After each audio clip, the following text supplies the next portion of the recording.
Tonight, President Akufo-Addo declares never again over the return of Dumsor as he jabs former President Mahama with the commissioning of a 515 megawatt power plant under the Ghana Bridge Power Project. We send a clear message to every Ghanaian. Ghana will no longer be held back by the energy shortages of the past. We are overcoming the barriers that once stood in our way. But the controversy over the independent power producers feud rages on as Solomon Asogli's issue with the government over huge debt remains unresolved. We'll be hearing from the president tonight on the matter. My administration is committed to addressing the financial obligations impacting our ability to meet obligations to these valued partners.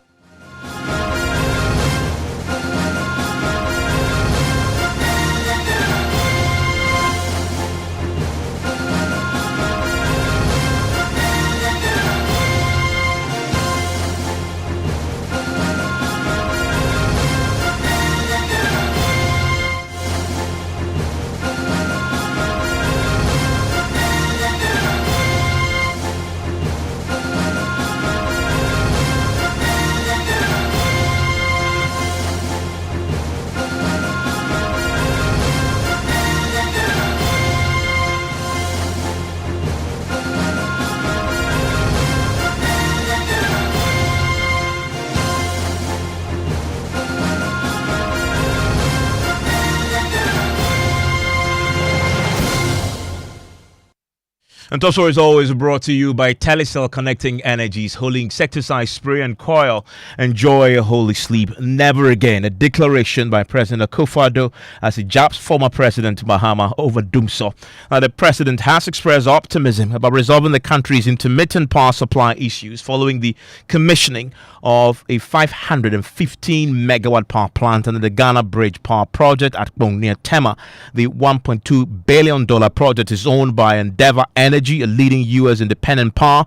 The power generated will be sold to the Electricity Company of Ghana under a 25-year power purchase agreement. And commissioning the project, the President Akufo-Addo government, he says his government is aware of the destruction Dumsor caused under the former president, but also assured that their investments under the last in the last 8 years will ensure that it never returns. Without a dependable source of electricity, industries cannot thrive. Schools cannot prepare the leaders of tomorrow, and healthcare facilities cannot deliver the care citizens deserve. All of us remember the unfortunate difficult periods of Dumsor between 2012 and 2016 under the presidency of the perennial NDC presidential candidate John Dramani Mahama, when systematic power outages disrupted lives and livelihoods across the nation. Those challenging times tested our resilience and our resolve as a people. Today, as we stand together to inaugurate the Bridge Power Station, we send a clear message to every Ghanaian. Ghana will no longer be held back by the energy shortages of the past. We are rising above these challenges and creating a future in which our energy supply supports our ambitions, not limits them. We are overcoming the barriers that once stood in our way. Endeavour Energy's partnership with Ghana is more than just an investment. It is a pledge to support our nation's ambitions through affordable, reliable power. With this facility, we are ensuring that the power needs of today are met whilst preparing for the demands of the future. The Bridge Power Station will provide critically needed megawatts to our national grid, immediately reducing pressure on our existing infrastructure. Well, this particular project comes on stream 515 megawatts amidst the ongoing challenges with power supply resulting from the shutdown of the Solomon Asogli plant over a $200 million debt. It appears that is still unresolved. The president himself concedes that and says he's doing everything to resolve that challenge, not only with Solomon Asogli, but with the rest of the IPPs. I must recognize the contributions of independent power producers who have invested significantly to support our energy needs. These partners have been instrumental in enhancing our power capacity. My administration is committed to addressing the financial obligations impacting our ability to meet obligations to these valued partners. Together, we will build a sustainable, reliable energy future. We celebrate the dawn of a new era in Ghana's energy journey, one filled with strength, resilience, hope, and promise. Let us ensure that the Bridge Power Station remains a beacon of Ghana's vision, a shining testament to what we can accomplish when united for the common good.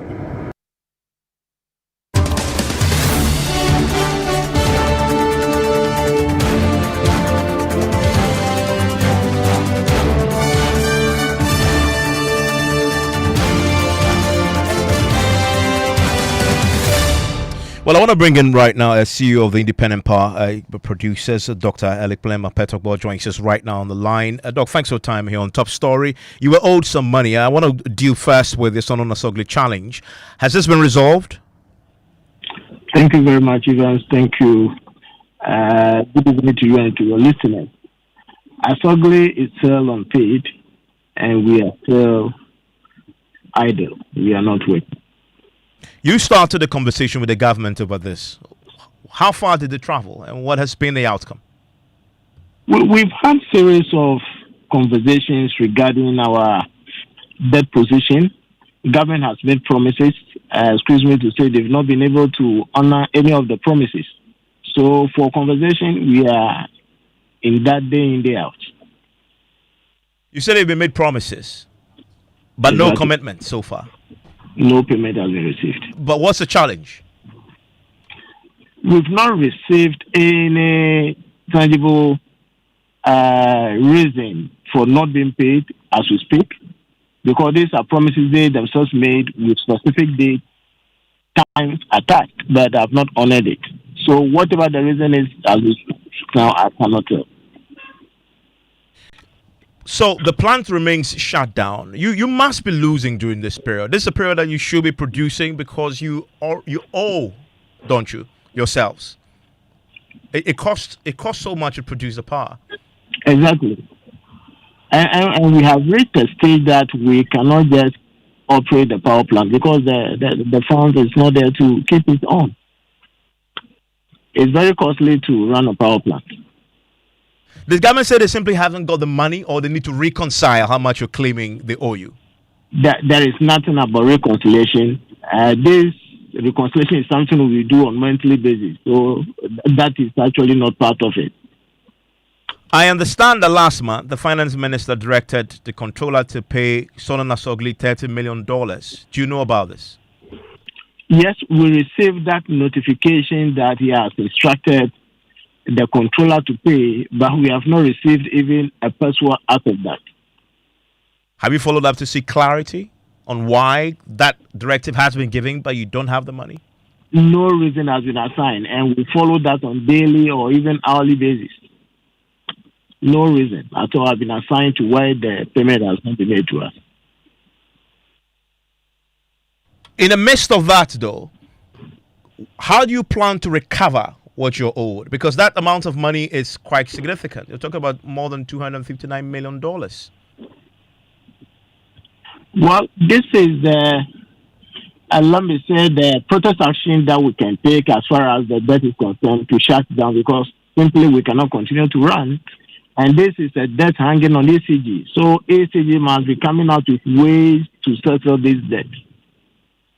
The cash waterfall mechanism was set up to deal with this. On a monthly basis, you're not getting your due?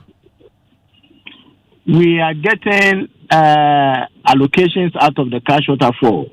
But mind you, the cash waterfall was not to satisfy our dues. It's just to provide a fair platform of sharing whatever comes in. So for us to attain that level of sufficiency, it's not an issue of cash waterfall, but how much ECG is able to generate into that waterfall. Early this year, you were on one of my shows with the former ECG boss, and at the time, there were some negotiations that arrived at the conclusion that the ECG will remain current on what they owe you. Have they remained current since that agreement was reached? It's very unfortunate. From this beginning of this year to date, ECG has been paying out of the cash out only 30% of the current invoices, less than 30% actually. The year has been a very bad one. In fact, what we have accumulated in terms of our current invoices is actually over 70% of the total monthly invoices. From what I understand, the Sonona-Sogli plant isn't the only plant in this particular quagmire, but all others are still operating. Why the difference? Why the difference in approach to dealing with the subject? You're not the only entity owed. All is not well, my brother. I can tell you, if nothing is done by the end of this week, next week, 3 key power plants will shut down. Which power plants are these? For now, it's confidential. But I can tell you, if nothing is done, 3 key IPPs will be shutting down as well. And this is purely down to the debt. Exactly. You are the CEO of the Independent Power Producers Group. How much in total are you all owed? Do you know? We've lost count of it. Like I said, the whole of the year has been a bad one. Nothing has really changed. It's still in the range of 2 billion plus. 2 billion. There was some reconciliation that was supposed to happen. Did that happen? There is no difference that reconciliation will bring out, because for us, we are very up to date with our numbers on monthly basis, so we know what we are talking about. I made it clear some time ago to you that government does not really know how to account for the power sector figures. They only take our monthly voices and be adding and subtracting how much they are paid. So you don't even have to trust figures coming from them. You've said that if the debt situation is not dealt with immediately, you're going to have at least 3 of the IPPs shutting down by the close of next week, you said. Not next week, beginning from next week. Beginning from next week. Yes. From the list that I see, you have Sonona-Sogli yourselves, you've already shut down. Car Power Ship, we have the Amandi, the TCE Amandi, you have the Sempower, you have the Senate, you have AXA, you have Bridge Early Power. Which of these are you referring to? Like I said, for now, I cannot disclose that. But when we get close, it will become public. There was a threat some time back, a similar threat, that the IPPs were going to shut down. That was averted because government stepped in. And in fact, we've seen that the finance minister a short while back had announced that some negotiations have happened. Very positive outcome indeed, he says. So what has changed? That from early next week, 3 IPPs will be shutting down, when the finance minister has been very positive, that the outcome of the negotiations have been very positive. If what he said was true, you will get to know from next week. I've made it clear that those statements that he made were actually political. He cannot produce any single agreement that he has signed with any IPP public. If he has, let him share it with us publicly for us to see. He mustn't share the contract, Mercy. He simply was making a point, but there have been negotiations. And some of the IPPs had agreed to take a haircut, if you like. You know, I said to reach an agreement means that the 2 parties have reached a meeting point. And definitely there are conditions, precedents that must be honored for the contract to be fully signed. And if those things do not happen, you cannot say that you have concluded an agreement or you have reached an agreement. You contribute some 560 megawatts to the national grid. Those 3 IPPs you're talking about, what will be the total loss to the grid if they shut down early next week? Even with that figure, we amount to disclosing the names of these IPPs in question. But I'm curious. You're comfortable telling us that it'll be shutting down, but you're not comfortable telling us who they are? I mean, Solomon Asogli didn't make bones of the fact No, that they shut down. I stated that if there is no intervention before the week ends, beginning next week, 3 key IPPs will shut down, in addition to Solomon Asogli. I mean, this sounds to me. There may be an intervention before then. In that case, there may not be the need to disclose the IPPs in question. But if there is not, I will speak to you and I will disclose the IPPs concerned. This sounds to me like a negotiating tactic. That you're throwing it out there to force the government's hand to sit and negotiate. Not at all. Not at all. I'm very practical with what I said. It is something that cannot be concealed. Next week, if nothing happens, you will testify yourself. Not a negotiation tactics at all. All is not well, I can tell you. Some companies, the whole of the year, have not received even anything at all. You mean the whole year? The whole year, from January to date. It's a very serious case. And which companies are these? At the appropriate time, you will get to know the details, please. Because I find that incredible that a business will run for a year and not get paid. How are they still operating? Because so far, only Solomon Asogli has shut down. And you shut down, at least you announce it publicly on the 16th of October. It doesn't sound to me like an IPP can continue to operate for a year without pay. There are very serious things that have happened during the period, but not made public. Serious? You may ask the Ministry of Finance or ECG some of the excesses that have happened between them and the power producing company. When you say excesses, we are just making serious sacrifices for this nation. I mean, you're certainly not for the Christmas, and Christmas is around the corner. You're buying fuel, you're paying staff, you're doing maintenance, and this costs money. In fact, in your case, we are talking specifically about $259 million. And you're saying that there are IPPs who've been operating like this for a year without pay? That's difficult to believe. Let me make this thing clear. Assuming the IPPs take responsibility of fuel supply, it will have been a different case. But here lies the case. Government is the one responsible for fuel supply, always making the fuel available for the plants to run.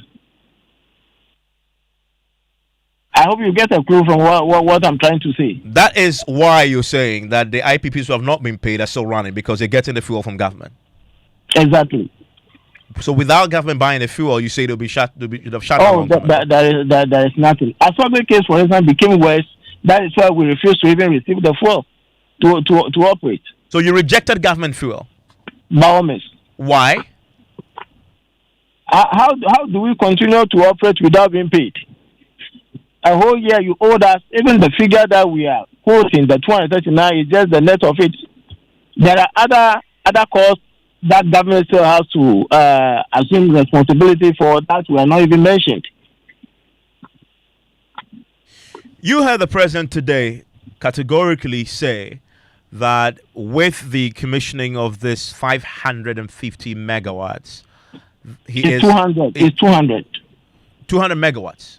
Yes. Well, that's what was advertised, but let's take your word for it. And that he's confident that we're going to have a situation where Dumsor never returns. And he's very confident that this will be sustained over the next few years, and that the growth of the power that's available to get into the system, into the national grid, will be sustained over the period. Now, based on what you're just telling me, does it sound realistic? That assumption to me is very wrong, in the sense that Ghana is not suffering from an infrastructure or generation deficit. Besides, these plants have been in operation for quite some time.